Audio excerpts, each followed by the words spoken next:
వేగంగా విస్తరిస్తోన్న హైదరాబాద్ మహానగరానికి ఇప్పుడు గొంతెండుతోంది. చుక్క నీరు లేక నగరవాసులు అల్లాడిపోతున్నారు. రోజుల తరబడి నీళ్లు రాక 24 గంటలు నీటి కోసం ఎదురు చూసే పరిస్థితి ఏర్పడింది. వాటర్ ట్యాంకర్ల వాళ్ళు డబ్బులు దండుకోవడం మినహా సామాన్య జనానికి ఒరిగిందేమీ లేదు. ప్రభుత్వం ఇస్తోన్న హామీలు నెరవేర్చగలిగితే కొంతమేరైనా ఉపశమనం కలుగుతుందన్న అభిప్రాయం వ్యక్తమవుతోంది. అసలు సమస్య ఏంటి? ప్రభుత్వం చేయాలనుకుంటున్నదేమిటి? మణికొండ నుంచి ఎల్బీ నగర్, హయత్ నగర్ వరకు హైదరాబాద్ పౌరులు ఎదుర్కొంటున్న సమస్య ఒకటే. ఒక బిందె నీళ్లు ఉంటే ఇవ్వాలని వాళ్ళు ప్రాధేయపడుతున్నారు. మణికొండలోని పలు ప్రాంతాల వాసులు తీవ్ర నీటి ఎద్దడితో ఇబ్బందులు పడుతున్నారు. కొన్ని ప్రాంతాల్లో 4-5 రోజులు నీళ్లు రావటం లేదు. వాటర్ ట్యాంకర్ల కోసం కళ్లలో వత్తులు వేసుకుని వాళ్ళు ఎదురు చూస్తున్నారు. మణికొండలోని pioneer estate, EVV colony, Pasha colony, Shivalayam road, Alkapuri township, పుప్పాలగూడలోని ఫ్రెండ్స్ కాలనీ సహా పలు కాలనీల వాసులు రోజుల తరబడి నీటి కోసం అవస్థలు పడుతున్నారు.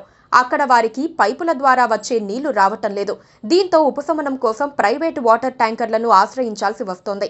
ఇప్పుడు వాటర్ ట్యాంకర్లు కూడా ఎండమావులైపోయాయి. ఒకప్పుడు 500 రూపాయలు చెల్లిస్తే గంటలో వచ్చే వాటర్ ట్యాంకర్ ఇప్పుడు 2000 వరకు చెల్లించేందుకు సిద్ధమైన 2 రోజులు ఆగాలన్న సమాధానం వినిపిస్తోంది.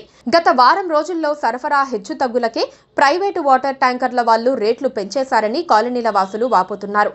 సాధారణంగా మార్చి 15 తర్వాత సిటీలో నీటి ఎద్దడి ప్రారంభమై జూన్, జూలైలో వర్షాలు పడే వరకు కొనసాగుతుంది.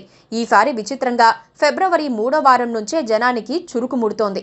మెట్రో వాటర్ అధికారులు ముందస్తు చర్యలు తీసుకోకపోవటం వల్లే ఈ పరిస్థితి ఏర్పడిందని చెప్పుకోవాల్సి ఉంటుంది. మణికొండ, పుప్పాలగూడ, నెక్నాంపూర్ పంచాయతీలను విలీనం చేసి మణికొండ మున్సిపాలిటీని ఏర్పాటు చేశారు. అక్కడ బహుళ అంతస్తుల భవనాలు భారీగా పుట్టుకొచ్చాయి. వాళ్లకు తగినంతగా నీటి సరఫరా లేదు. రిజర్వాయర్లు నిండుకున్నాయన్న వార్తలు వస్తున్నాయి. నీటి ట్యాంకర్లపై ఆధారపడాలంటే బుక్ చేసుకున్న 4-5 రోజులకు సరఫరా జరుగుతోంది.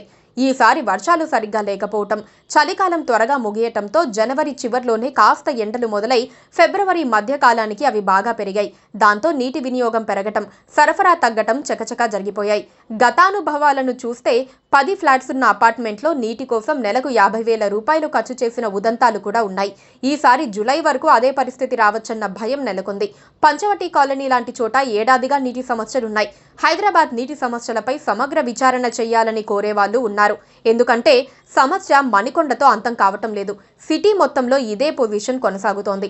శివార్లలో కూడా ఆ దుస్థితి మరింత ఎక్కువగా ఉంది. ఫిబ్రవరిలోనే నీటి సమస్యలకి అధికారులిచ్చే వివరణ మరో విధంగా ఉంది.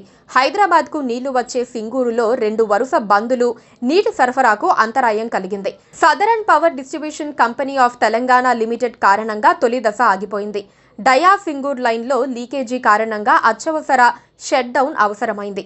దాన్ని పునరుద్ధరించే పనిలో ఉన్నామని అధికారులు అంటున్నారు. నీటి సరఫరా సరిగ్గా లేకపోవటం అన్నది నిరంతర సమస్య. ఏడాదికేడాది పెరుగుతుందే తప్ప తగ్గడం లేదు. పైగా నగర జనాభా రోజురోజుకు బాగా పెరిగిపోతోంది. వాళ్ళ నీటి అవసరాలు తీర్చడం అంత సులభం కాదని ప్రత్యేకంగా చెప్పాల్సిన పని లేదు.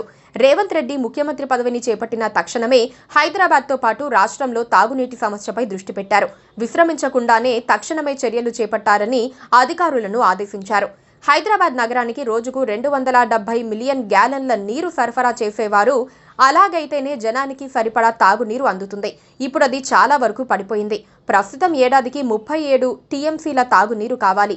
నగరాభివృద్ధి ఇదే స్థాయిలో జరిగితే 2072 నాటికి 71 టీఎంసీల నీరు కావాల్సి ఉంటుంది. ఇది దీర్ఘకాలిక ప్రణాళికగా పరిగణించాలి. అయితే ఇప్పటికిప్పుడు తలెత్తిన నీటి ఎద్దడి నుంచి నగరవాసులను రక్షించాలని సీఎం రేవంత్ రెడ్డి ఆదేశించారు.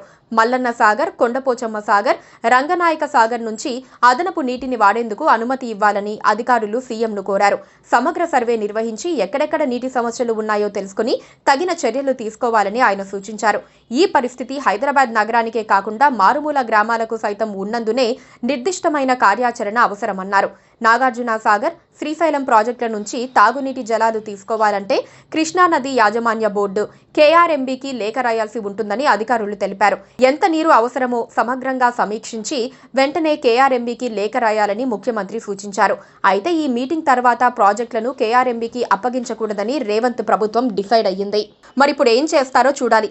ఇక గతంలో ఏప్రిల్ నెలాఖరు, మే నెలలో వచ్చిన వర్షాలతో జూరాలకు నీరు రావటంతో ఇబ్బంది రాలేదని, లేకుంటే నారాయణ నారాయణపూర్ జలాశయం నీరు విడుదల కోరుతూ కర్ణాటకను అభ్యర్థించాల్సి ఉంటుందని అధికారులు తెలిపారు. గతంలో ఎప్పుడైనా అలా తీసుకున్నారా అని ముఖ్యమంత్రి ప్రశ్నించగా 3 ఏళ్ల క్రితం తీసుకున్నామని తెలిపారు.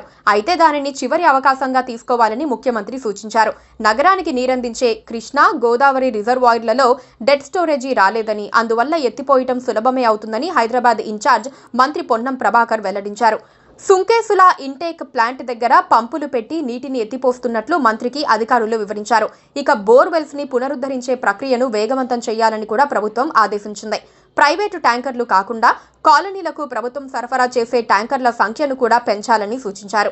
సిటీ నీటి సమస్య అనగానే తొట్టతొలిగా గుర్తుకు వచ్చేది ప్రైవేట్ ట్యాంకర్ల అరాచకమే. వాళ్ళు ఇష్టానుసారం నీటిని 24 గంటలు నిరంతరాయంగా తోడేయటం వల్ల భూగర్భ జలాలు అడుగంటిపోయే ప్రమాదము ఉంది. వారిని కట్టడి చేయాలంటే పైప్ లైన్ల ద్వారా నీటి సరఫరా పెంచాలి. అందుకు అధికారులు చిత్తశుద్ధిని ప్రదర్శించాల్సి ఉంటుంది.